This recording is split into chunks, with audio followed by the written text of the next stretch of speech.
એ દિલીપ, તું કેમ અહીં આવ્યો છે? તારો હિસાબ તો મેં ક્લિયર કરી નાખ્યો છે ને? તો હવે શું લેવા આવ્યો છે?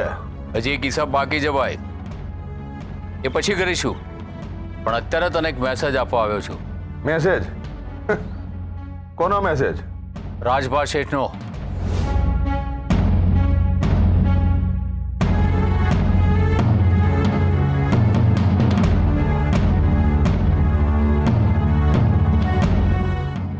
રાજભાનો મેસેજ?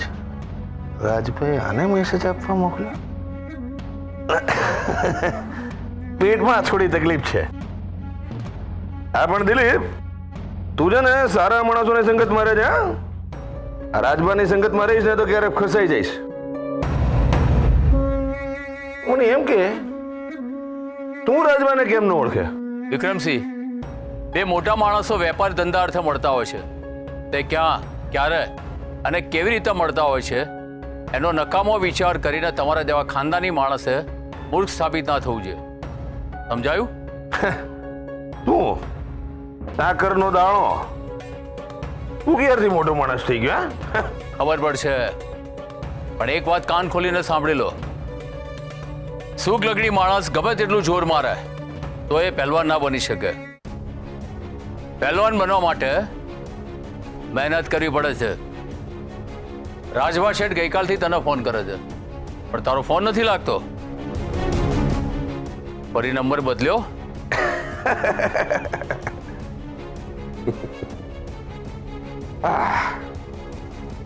દિલીપ, રાજભા તારા શેઠ હશે. આપણો તો એ દોસ્ત છે, દોસ્ત.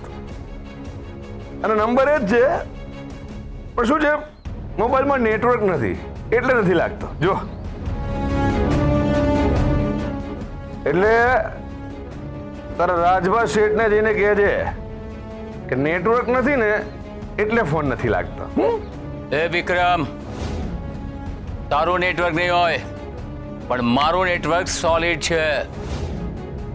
એટલે જ રાજભાઈ ગઈકાલે મને ફોન કરીને આ મેસેજ આપ્યો છે.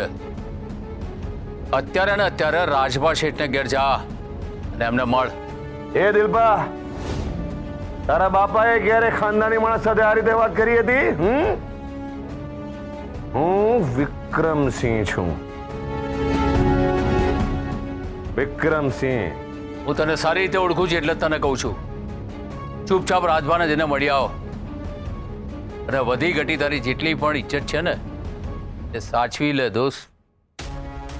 મને તો એ ખબર નથી પડતી કે આટલા મોટા ખાનદાની કુટુંબમાં તારા જેવો કડકો માણસ કેવી રીતે જન્મ્યો. બહાના બતાવ્યા વગર ચૂપચાપ રાજભા શેઠને મળ, નહીતર એના માણસો તને આવીને ઉપાડી જશે. એટલે શાનમાં સમજી જા. અને રાજભા શેઠને મળવા જવું ને તો ભગવાનનું નામ લેજે. ચલે.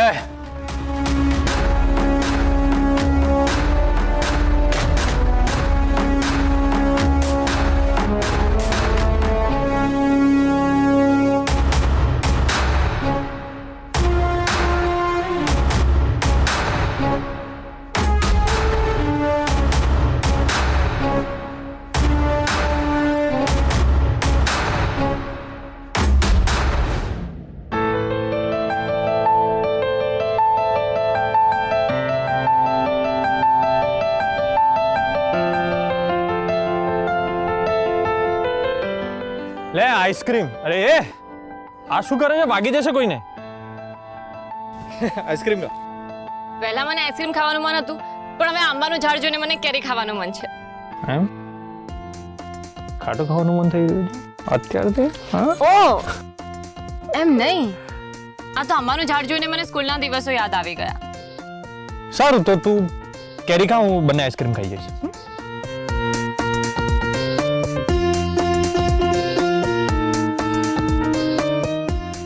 ओ फौजदार, यही आपका प्यार, यही आपकी मोहब्बत. मोटा बड़े बोले था ने आई लव યુ ટુ. પોતાની પત્નીની આટલી નાની અમથી ઈચ્છા પણ પૂરી ના કરી શકો. જાઓ અહીંયાથી. અરે જાઓ અહીંથી કહીને પોતે જતી રહી. તમારી જગ્યાએ જો કોઈ બીજું હોત ને તો મને હમણાં ને હમણાં કેરી તોડી આપી હોત. ખાલી બસ તાડના ઝાડની જેમ લાંબા છો, પણ એનો શું ઉપયોગ? ઘરે લોટનો ડબ્બો ઉતારવામાં મદદ કરે ને તોય બહુ છે. મને તો એવું હતું કે મને કેટલો સરસ ડેશિંગ હસબન્ડ મળ્યો છે, પણ આ તો ઓ ફોજદાર, આઈસ્ક્રીમ ખાધા પછી તમે કોલ્ડ ડ્રિંક પીવા જજો, પછી લસ્સી પીવા જજો, પછી લીંબુ શરબત પીજો, પછી ફાલુદા પીજો. હો કેરીની લાઈમાં આઈસ્ક્રીમ પણ ગયો. ઓ આ ક્યાં ગયા? ઓ ફોજદાર, ઓ રાણી સાહેબા, અરે વાહ ફોજદાર, તમે કેરી તોડવા માટે ઝાડુ પર ચડી ગયા. શું વાત છે, જોરદાર. પોલીસની ટ્રેનિંગનો કંઈક તો ફાયદો થયો. અચ્છા, હમણાં તો કહેતા હતા ને કે તાડના ઝાડની જેમ લાંબા થયા છો, તમારી જગ્યાએ કોઈક બીજું હોત તો આ કરી નાખત, પેલું કરી નાખત. સોરી સોરી સોરી, હવેથી હું નહીં બોલું બોસ. બોલ, કઈ કેરી જોઈએ છે? પેલી વાત. આ હા, લે કેચ કર.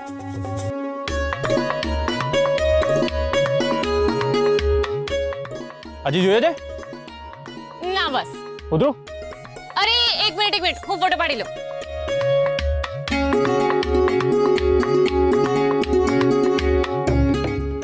એક નીચે બેસીને પોઝ આપો ને. હા, અને તમારી સ્વીટ વાળી સ્માઈલ કરો. હવે બીજો એક પોઝ આપો ને, ઊભા થઈને પોઝ આપો ને, એકદમ તમારી સ્ટાઇલમાં.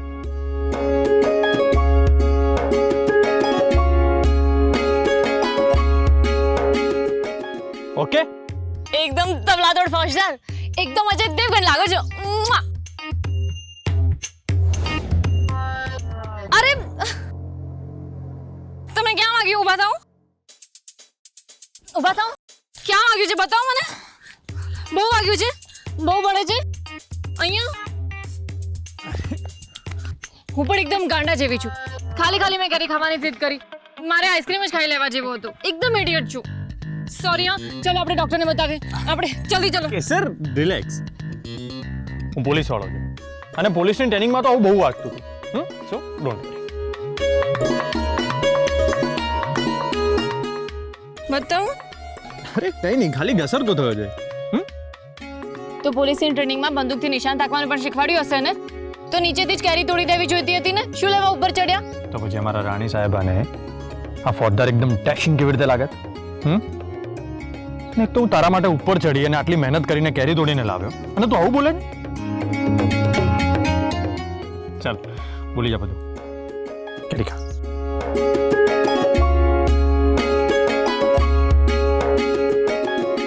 ઓહો કેસર!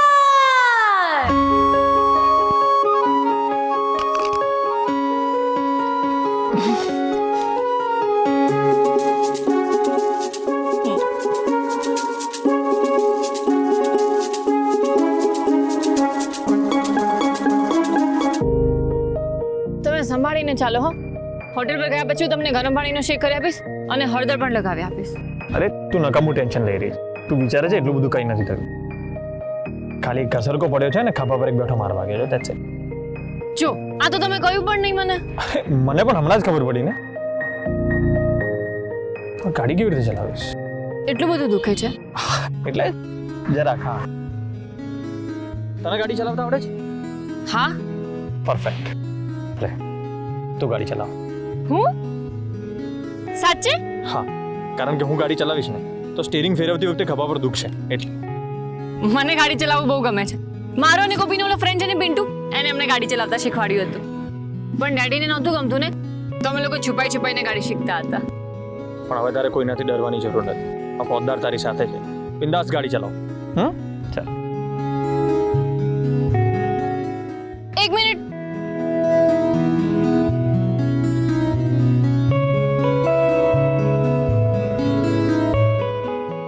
અને હા, હવે ગાડીમાં ચૂપચાપ બેસજો. ગાડી આમ ચલાવવાની તેમ ચલાવવાની એવું બધું બોલીને મને ડિસ્ટર્બ ના કરતા, સમજ્યા? ઓકે રાણી સાહેબ. હા કે સર. હા, તમારા ઓલા ફ્રેન્ડે તમને ગાડી ચલાવતી વખતે સીટ બેલ્ટ બાંધવાનું તો શીખવાડ્યું છે ને? હા હા. હવે એક મિનિટ. લાયસન્સ છે ને? હા છે ને. બતાવો. આ ફોજદારને તમારું લાયસન્સ બતાવો. પણ તારે હવે તારીખ 18 ઓગસ્ટ 2003 યાદ રાખવાની છે. હું તને ખોટી શિખામણ નહીં આપું બેટા, પણ જો તું હર્ષવર્ધનસિંહજીને બધું સાચું કહેવાની હોય તો એટલું વિચારી લેજે કે કહીને તું શું મેળવીશ ને શું ગુમાવીશ. હવે તું ખાલી આ પરિવારથી દીકરી નથી, એક બીજા પરિવારની વહુ પણ છે. લાયસન્સ લીધા વગર હું ગાડીને 1 ઇંચ પણ નહીં હલવા દઉં. હા, પહેલા લાયસન્સ બતાવો ને પછી જ ગાડી ચલાવો. એમાં વાત એવી છે ને કે મારે કંઈ નથી સાંભળવું. મારી ફિલિંગ્સનો તો જરા વિચાર કરો. તમારો પતિ તમારી પાસે લાયસન્સ માંગી રહ્યો છે તો બતાવો ને એને લાયસન્સ. લાયસન્સ.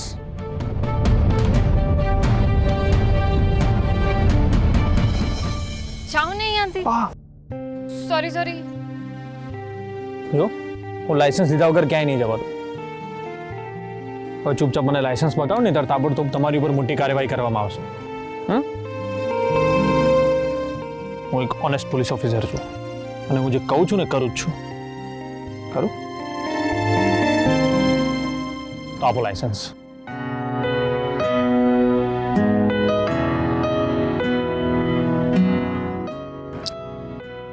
આહા, આટલી જલ્દી માની જઈશ એવું નહોતું ધાર્યું અમે. જાઓ ને. સોરી.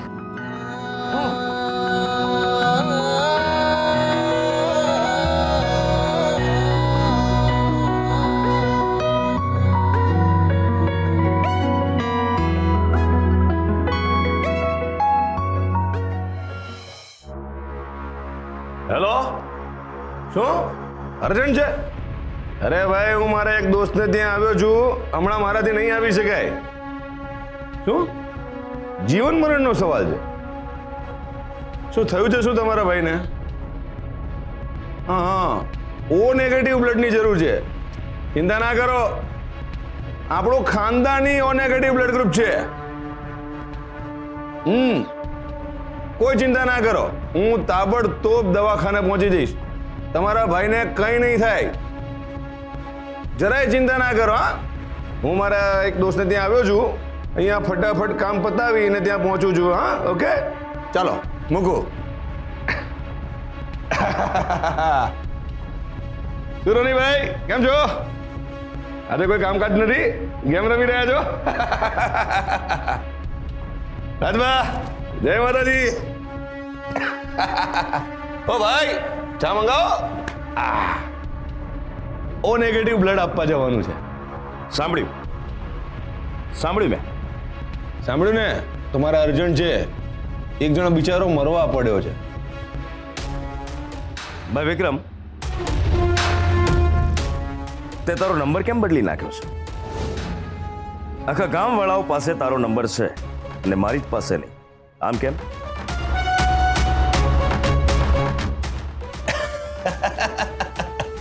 બસ ને રાજબા, આટલી જ આપણી દોસ્તી. હા, તું હજી ફોન નંબરની વાત કરે છે? અરે હું સામેથી તને જાતે મળવા આવ્યો છું. એમ? હા ભાઈ, પણ મને બોલાવવા માટે તે ઓલા નપાવટ દિલીપને કેમ મોકલ્યો?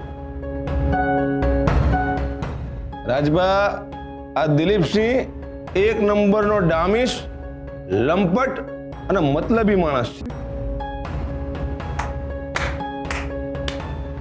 વાહ વિક્રમસિંહ, વાહ! આટલા બધા મારા વખાણ. મન થાય છે કે તારું ગળું અહીંનું અહીં દબાવી દઉં,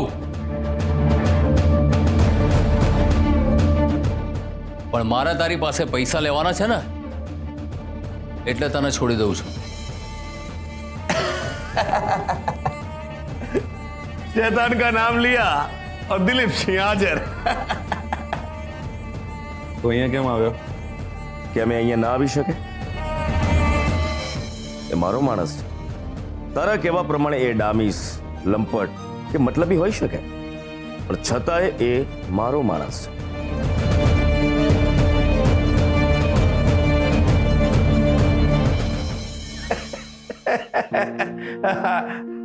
રાજભાઈ એ તો હું જાણું જ છું.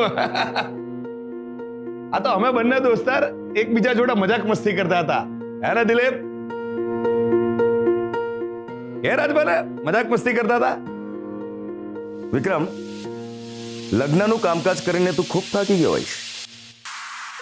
અમે સાંભળ્યું કે તારી વચલી દીકરી કોકની સાથે ભાગી ગઈ અને તે તારી નાની દીકરીના લગ્ન કરાવી દીધા. કોની સાથે લગ્ન કરાવ્યા? શું નામ છે તારા જમાઈનું?